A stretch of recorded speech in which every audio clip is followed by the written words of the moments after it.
Hasni Abidi, bonjour. Najar. Et merci d'avoir accepté notre invitation cet après-midi sur Radio J. Vous êtes politologue, spécialiste du monde arabe. Vous dirigez le Centre d'études et de recherche sur le monde arabe et méditerranéen. Hasni Abidi, Emmanuel Macron recevait ce midi pour un déjeuner de travail le président de l'autorité palestinienne Mahmoud Abbas, 2 semaines après avoir accueilli à l'Élysée le Premier ministre israélien Yair Lapid. Ces 2 visites traduisent-elles, selon vous, la volonté française de replacer la question du processus et la relance du processus de paix israélo-palestinien au cœur de l'agenda international qui est dominé, on le sait aujourd'hui, principalement par la guerre en Ukraine et ses effets et par le nucléaire iranien?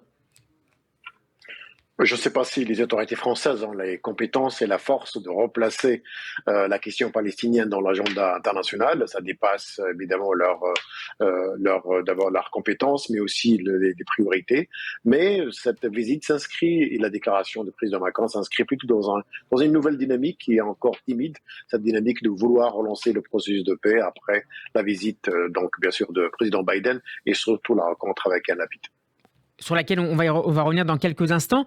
La guerre en Ukraine et l'insécurité alimentaire qu'elle engendre dans de nombreux points du globe, notamment au Moyen-Orient, a été évoquée par le président de la République. Emmanuel Macron a souligné ce midi que la France apporterait dans ce dossier son aide aux Palestiniens, aux Gazaouis en particulier.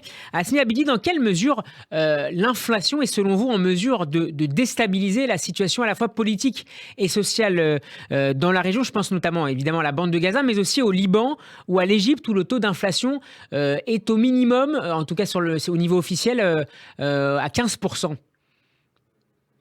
C'est une situation dramatique. Vous savez que l'Égypte, c'est le pays qui dépend le plus donc des céréales venant de la Russie et de l'Ukraine. Et la situation, elle est dans un seuil, est arrivée à un seuil vraiment très difficile pour le pouvoir égyptien. C'est-à-dire que les Égyptiens n'auront pas les moyens de se procurer la denrée la plus importante, c'est le pain. Le deuxième élément, c'est bien sûr sur la dévaluation de la livre égyptienne, qui a atteint aussi des niveaux très très très bas. Et on sait aujourd'hui qu'il y a une certaine difficulté pour l'Égypte à avoir de financement de l'extérieur ou même des investissements de l'extérieur. Même certains monarques du Golfe qui sont habitués en tout cas à soutenir l'Égypte aujourd'hui ont aussi leurs propres conditions. La situation se pose aussi dans un autre pays qui, dans une situation vulnérable, le Liban, et bien sûr, vous l'avez évoqué aussi, la bande de Gaza. Sur le Liban en particulier, on connaît la crise politique qui s'étale depuis plusieurs années maintenant. Est-ce que cette crise économique qui dure, qui est peut-être probablement la plus grave que connaît le pays depuis sa création, peut aussi avoir des conséquences politiques et sociales encore plus importantes que celles que nous connaissons depuis plusieurs années maintenant? Oui, il y a déjà, nous assistons à un blocage, une impasse politique à l'intérieur du pays après, disons que pas l'échec, mais on doit dire les difficultés de Hezbollah. La situation économique s'ajoute. Vous avez vu, le Liban a traversé une crise de Covid qui était aussi dramatique pour l'économie libanaise. Il y a une fuite, bien sûr, une fuite de personnel de l'élite scientifique, l'élite médicale, administrative du Liban. Avec une fuite des capitaux aussi, à Hasni Abidi?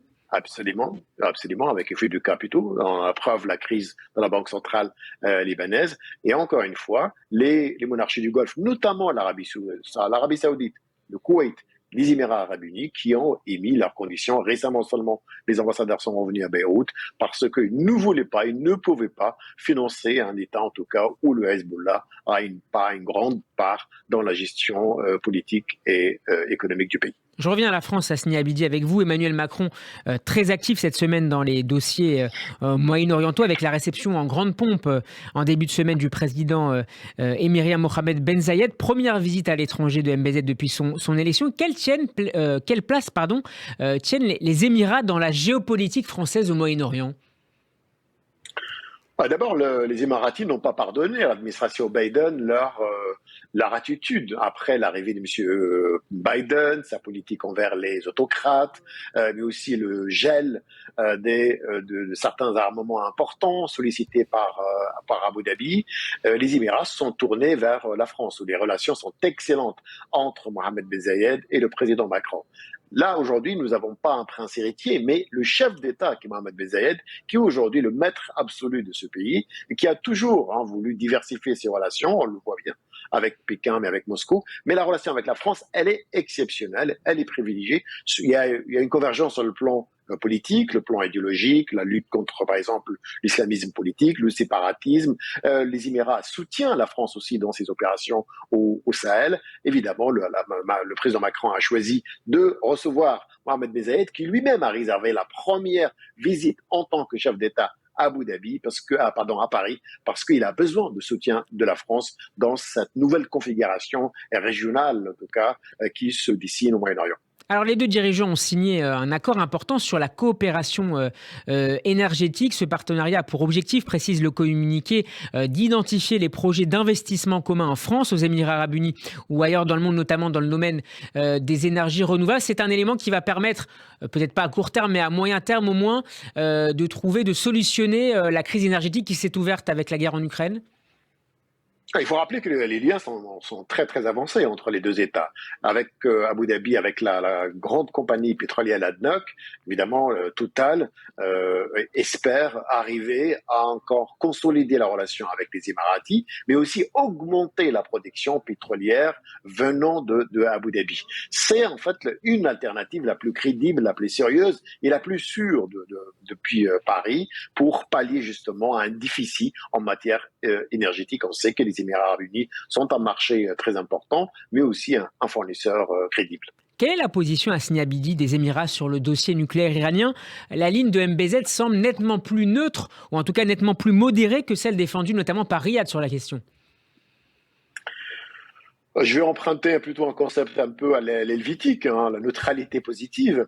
Les Émiratis ont certes de bonnes relations avec Pékin et surtout avec Moscou, mais en même temps, on sait que les relations sont plutôt stratégiques, sont plutôt de côté de Washington. La position, c'est vrai que les Émiratis ont voté une fois contre la résolution soutenue par les Américains et une fois favorable. Donc, ça veut dire que c'est un match un peu nul. Et le deuxième élément important pour les Émiratis, d'ailleurs, c'est la même chose pour les Saoudiens, c'est qu'ils ont goûté une certaine forme de non-alignement, de cette neutralité positive, oui. Et ils pensent que cette guerre avec l'Ukraine n'est pas la leur. Ils ne veulent surtout pas perdre la relation avec un État important qui est très proche et qui peuvent justement en bénéficier, surtout dans leur duel avec l'Iran. Et comment c'est perçu par Riyad et notamment par son prince héritier MBS, Mohammed Ben Salman, cette neutralité positive que vous évoquiez? Mohammed Ben Salman aujourd'hui a le vent en poupe. Il a d'abord réussi on peut dire son emprise, son assise politique, ça c'est un élément important. Toutes les chancelleries occidentales sont d'accord pour dire aujourd'hui il n'existe pas d'autre alternative à le roi Salman qu'à son fils Mohammed Ben Salman, parce qu'il y avait un pari sur un peu sa vulnérabilité et sur un peu la purge opérée par Mohammed Ben Salman qui a touché plusieurs membres de la famille royale, de la l'élite royale, qui était censée même fournir un autre prince héritier moins fougueux comme Mohammed Ben Salman. Aujourd'hui, on se rend compte finalement que Mohammed Ben Salman contrôle le pays, qu'il fallait construire une relation avec lui. C'est d'ailleurs la conclusion du président Biden. Mohammed Ben Salman, lui, évidemment, est rentré en matière d'augmentation de production pétrolière, d'influencer sur le prix du pétrole, mais ne pas, à toute condition, ne pas toucher aussi sa relation avec la Russie dans ce qu'on appelle l'OPEP+.